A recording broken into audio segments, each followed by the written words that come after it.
Bueno, tenemos ahora una invitada. La invitada nuestra la invitada de Marcelo, es May Costa. Es una activista política en contra de la megaminería. ¿Cómo va a estar alguien a favor de la megaminería? Aunque debe haber gente que no le importa la salud ni mental ni física de los que viven con la minería a cielo abierto. Así que, como la tenemos en el Zoom, le vamos a decir: hola Maya, ¿cómo estás? ¡Hola Maya! Hola May, ya la teníamos acá, nos estaba mirando. ¿Cómo estás, May? ¿Cómo estás? Están? Bueno, Maya, Marcelo me pasó un video, me pareció interesante que lo veamos los tres y a partir de ahí charlemos. ¿Te parece? Sí, como no. Cortito. Gracias. Es cortito. Adelante, Martín.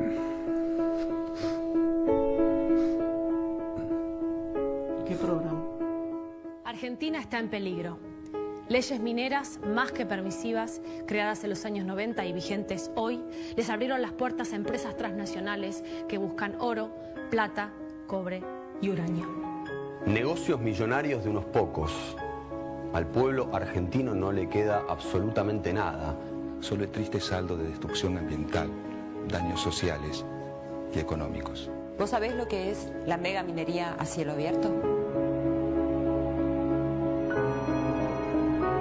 La megaminería provoca voladura de montañas. En un solo día se utilizan 9 toneladas de explosivos. Un solo anillo de oro equivale a 18 toneladas de desechos tóxicos. La megaminería utiliza 10 toneladas de cianuro por día para separar el oro de la roca. Cianuro. ¿Cianuro? Cianuro. El proceso llamado lixiviado con cianuro utiliza 300.000 metros cúbicos de agua potable por día. El agua contaminada con tóxicos y metales pesados se deposita en piletones llamados diques de cola. Los diques de cola se fracturan y millones de litros de agua con tóxicos y peligrosos metales pesados terminan volcándose en ríos, arroyos y acuíferos. La megaminería provoca destrucción del medio ambiente. Ríos agotados, Agua contaminada, empobrecimiento, habitantes con enfermedades mortales. La incidencia de cáncer en Andalgalá trepó hasta un 800%. De toda explotación metalífera, la del uranio es la más perjudicial y perversa. La contaminación radiactiva condena terribles padecimientos a la humanidad y a la naturaleza. No queremos extracción de uranio, ni exportación de plutonio. El agua es fuente de vida y vale mucho más que suntuarios como el oro. Protejámosla. El agua y la vida no se negocian. Es prioritaria una ley contra la megaminería contaminante. Sumate a la acción interprovincial de Conciencia Solidaria. Tu adhesión hace la diferencia. El agua y la vida no se negocian. Bueno, May, esa es nuestra introducción. ¿Qué está pasando en este momento con este tema de la megaminería en un país donde parecería que se vende todo al mejor postor, al que quiera, ¿no? Y cuando hablo o planteo esto de la megaminería, también es esta cuestión de extraer a cualquier precio la riqueza, digo a cualquier precio, a cualquier costo humano, a eso me refiero, no precio de dinero, costo humano. Te escuchamos. No, está todo lo que está ahí dicho en el video, es así, ¿no? Ese es el costo humano y también de la naturaleza, porque la megaminería no solo viola derechos humanos, sino de toda la naturaleza, no pararnos quizá solamente en el impacto que genera en nuestras vidas, sino en la de todos los seres vivos, porque es lo que genera la megaminería a gran escala, ¿no? Y hoy estamos frente a una nueva avanzada muy feroz, donde se sancionan leyes que todavía benefician más a estas multinacionales mineras, como es el RIGI, ¿no? Y además, frente a un gobierno nacional que anuncia prácticamente como la única salida del extractivismo, y la megaminería es una de las patas principales, ¿no? de de ese modelo de producción que saquea, que contamina a gran escala. Así que es urgente, es preocupante, nunca dejó de serlo, lamentablemente, esto también hay que decirlo, es una lucha que lleva mucho tiempo. Si nos paramos históricamente, yo soy profe de historia, tendríamos que iniciar desde la conquista en adelante, solo por hablar en América, ¿no? O sea, cómo la minería fue un eje de destrucción y de esclavitud, de genocidio, asociada a genocidios, pero en cualquier lugar del mundo, donde la actividad minera, hasta sostuvo la revolución industrial en Inglaterra también, afectó a los suyos propios, no solo, desde la colonización hacia otras tierras. Así que es una actividad que históricamente está vinculada a la destrucción y al sometimiento. Pero bueno. En algún momento, discúlpame que eso de profesora de historia, pero yo soy así de distraída, siempre lo pasé de largo. En algún momento, porque yo estuve siguiendo un poco noticias acerca de esto, las poblaciones donde esto se realiza y donde las consecuencias se ven a la vista, en algún momento pudieron pararse de mano, interrumpir, cuestionar o por lo menos denunciar este tipo de situaciones, porque les están envenenando la vida. Sí, a todos, tenemos que empezar a incluirnos de que esto es un problema de todos, por más que yo esté en Buenos Aires, no significa que no me afecta, desde un lugar hasta ambiental, humano, que tiene que ver con la fraternidad y además con el impacto real, en todo el planeta. Es un tema de humanidad, ¿no? El impacto de la megaminería, pero sí hay una lucha. Hablando solamente de nuestro país, pues es una lucha que existe a nivel mundial. Nosotros, de hecho, las acciones, yo soy parte de la lucha hace 19 años, van a ser, pero hay gente que está desde mucho antes y, como decimos, históricamente, si queremos, las comunidades mucho atrás, pero hablando más sobre el presente, acá se viene dando una lucha muy fuerte y se han logrado frenar la megaminería en Esquel en 2003 y cada vez que se intenta volver a instalar o a imponer la megaminería, el pueblo, está organizado y sale a las calles y manifiesta el no. En 2003, lograron un plebiscito con más del 80%. Eso me acordaba, no sabía qué fecha, pero me acordaba de eso. Pero no solo es que Famatina más de 3 veces paró la megaminería, en Mendoza, en Andalgalá, más de 4 o 5 veces que vienen parando la megaminería, en Jujuy, y después, a nivel global también, hay en Perú, en Colombia, la verdad, en Chile, se viene haciendo frente desde las comunidades y desde los pueblos, y sí, han logrado frenar. De hecho, esas conquistas, en la lucha, siempre que se logró parar un megaproyecto o un proyecto de megaminería, han sido los pueblos los que los han podido parar. Solamente los pueblos son los que pudieron parar estos megaproyectos. Quería consultarte algo, ¿no? No es mi rol lo que voy a decir ahora, pero me voy a poner en abogado del diablo y preguntarte, es cierto que es un negocio que contamina, que destruye, que causa un genocidio y demás, pero ¿existe algún elemento de la megaminería que sea realmente que favorezca a la persona, al mundo? Porque el planteamiento sería esto: en algún momento algo de la minería tendría que haber servido, ¿o no? Bueno, a ver, estamos rodeados, de cosas que provienen de la minería, pero la forma en que se explota, la sociedad que han tenido con golpes de Estado, genocidio, pérdida de fuentes de agua, destrucción total de bosques, ríos, selvas, ¿de qué nos sirve? Por supuesto que hay un montón de hecho estamos hablando y utilizando, derivados que tienen que ver desde ahí, pero creo que todos los que estamos en esta lucha, lo que estamos denunciando es el impacto, la corrupción que viene asociado a la megaminería, repito, los genocidios que se han justificado a lo largo de la historia de la mano de la minería, que es una actividad corporativa, multinacional, que solo beneficia a multinacionales, que ha corrompido gobiernos, que ha generado golpes de Estado, y esto es la realidad asociada a la minería, más allá, digamos, de los derivados, porque si el costo, digamos, de que tengamos un teléfono va a ser la destrucción del planeta, yo no sé, hay otras formas de hacer estos materiales o de construir. Bueno, sí, desde la construcción sabemos que hay un montón de alternativas de construcción que son sustentables, que tienen que ver con el reciclado, con la reutilización, y en materia tecnológica también, digamos, hay un camino más que viable ahí. La minería como actividad está asociada principalmente a la acumulación de pocos y a beneficiar a pocos y a perjudicar a mayorías.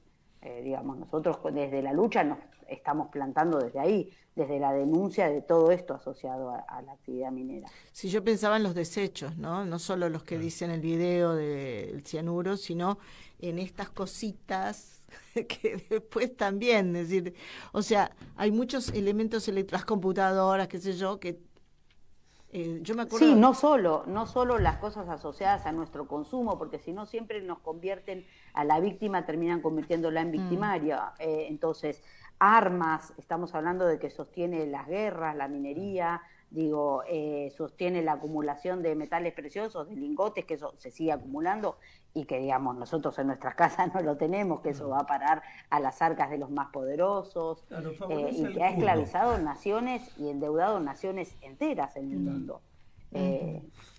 Hace forma de hacer tecnología, digamos, con el reciclado. Yo siempre pienso, ¿no?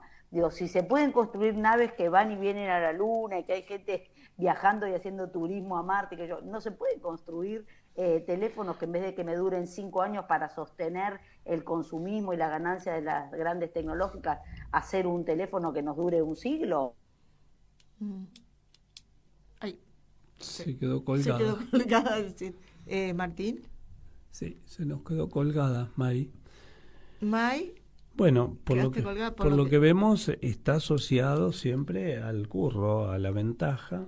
Sí, más que a la ventaja, la inversión de capitales extranjeros para sacar determinadas ganancias a costa de las riquezas. Vos sabés que, no sé si te conté, hace un par de años me ofrecieron un trabajo en una mina. ¿Ah, sí? Sí. Pero en una mina en el interior. Esto es en el sur, no me acuerdo dónde era que me ofreció, me llamó una médica de Mar del Plata y me dijo si quería,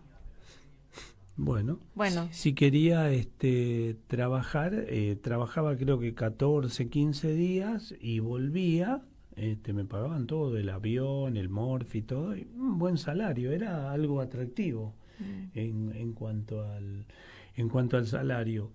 Y justamente yo no acepté un poco por esto que estábamos hablando, o sea, no quise entrar en el digamos en esta vorágine, porque también es un concepto que por ahí uno lo tiene un poco arraigado, ¿no? Sí, igualmente estaba pensando lo que decíamos en el programa anterior. Ese podría. ¿Retomó May? Buenísimo. Bueno, May, estamos por acá. Bueno, May se perdió mi experiencia en ofrecimiento como minero. No era como minero, era como enfermero. Bueno, está bien, pero él en salud. No, le estaba contando que hace un par de años me llamó una médica para ofrecerme un trabajo en una mina también, con un excelente salario y demás.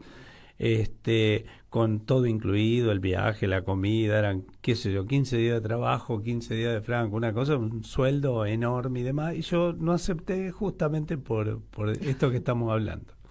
Para no seguir con... Sí, también eso vale aclarar, ¿no? Que la lucha, yo creo, por lo menos todos los que formamos parte de esta lucha, la lucha no es contra el trabajador, ¿no? Minero, sino contra la multinacional, digo. No, claro. Y que además también sabemos que es un trabajo, hasta por la OIT sigue considerado de alto riesgo, o sea, uno de los más riesgosos en el mundo, y la salud, ¿no? Que impacta no solo en la salud directa del trabajador minero, Bueno, y además los accidentes que son también sistemáticos, o sea, son uno de los costos de la actividad. Y esto de los descansos que decís, que son 21/7, son 21 de trabajo y 7 de descanso, la mayoría por lo menos, ¿no? de las mineras. ¿Y cuántas horas de trabajo? Qué impresionante, ¿no? ¿Cuántas horas de trabajo? Riesgoso. No sé, yo creo que eso varía. Vivís en la mina, estás ahí. Sí, ahí. A mí me habían dicho que era 14, 15 días, ese era el ofrecimiento, pero tenía que vivir ahí adentro, me dijeron que vaya y no podía salir hasta los 15 días.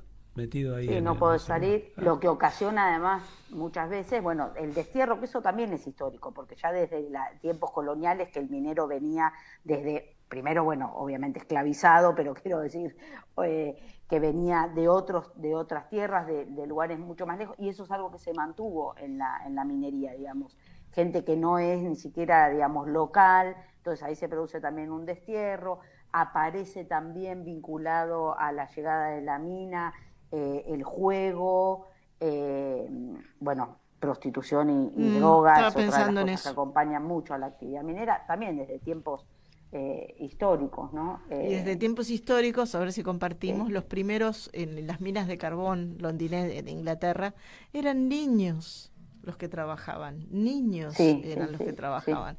Entonces se ve que toda esta cuestión de colonialista, de explotación, y de esto que vos decís, de bueno, la prostitución, utilizar niños, porque hay socavones que eran muy pequeños y tenían que utilizar niños. Y te quiero contar algo, como él contó algo, cuando yo estaba en Greenpeace, a cargo de los voluntarios en Greenpeace, una de las cosas que más me impactó en Greenpeace como información es que el plástico no se degrada en miles y miles de años. Es decir, que si vos te pones un plástico, un pañal, pones lo que fuera en tierra y pones tierra arriba, no se absorbe el agua y no puede crecer nada. O sea, el plástico, como lo digo como ejemplo, porque en realidad estamos hablando de situaciones mucho más dramáticas que el plástico, pero esta cuestión de, bueno, no nos podemos acostumbrar a convivir con objetos o con que nos van a causar daño a nuestros hijos o a nuestros nietos. A la naturaleza, digamos, ¿no? En sí. Quería preguntar, May, sobre por qué el nombre del libro. Es cierto, sí, está bueno eso. Sobre las dictaduras, ¿no? Porque, bueno, yo tengo una percepción de por qué es, pero por qué y de qué trata. No, pero decilo el libro. Dilo. Sí, dictaduras mineras. Ahí está. Sí, acá lo tengo. Muéstralo. Ahí está. Eso es, ahí está. Porque esto después sale el corte en YouTube, qué sé yo, y circula. Bien. Perfecto. Hecho. Bueno, dictaduras mineras porque es lo que define a quienes controlan esta actividad, actúan como dictaduras por encima de cualquier gobierno, por encima de los poderes, digamos, del Estado, por encima de las leyes, violando sistemáticamente derechos humanos y derechos de la naturaleza. Y el libro lo va demostrando a lo largo de todos, digamos, los capítulos que tienen diferentes temas vinculados o diferentes aspectos por los cuales podemos conocer de qué se trata cuando hablamos de la megaminería, pero también de la lucha frente a la megaminería, porque el libro, digamos, expone eso, ¿no? No es un libro académico o científico, yo soy parte de la lucha hace 19 años, van a ser, y escribo desde ese lugar, desde el lugar de luchadora, lo que yo pude intercambiar, conocer con diferentes comunidades. El prólogo es de Manu Chao, que es con quien yo empecé, digamos, cuando yo empecé en 2008, a partir de que entro a las minas de Potosí, bueno, justo lo había conocido a Manu y quedamos en contacto y ahí empezamos después a hacer las campañas en ese viaje que yo hago. Bueno, quedo profundamente impactada por lo que veo en las minas de Potosí, a partir de ahí empiezo como a conectar también con diferentes comunidades, lugares, y empezar a hacer como estas intervenciones en los conciertos. Después, bueno, desde Buenos Aires empezar a armar marchas, encuentros, y eso me permitió el conocimiento y el contacto con digamos, comunidades de todo el mundo, ¿no?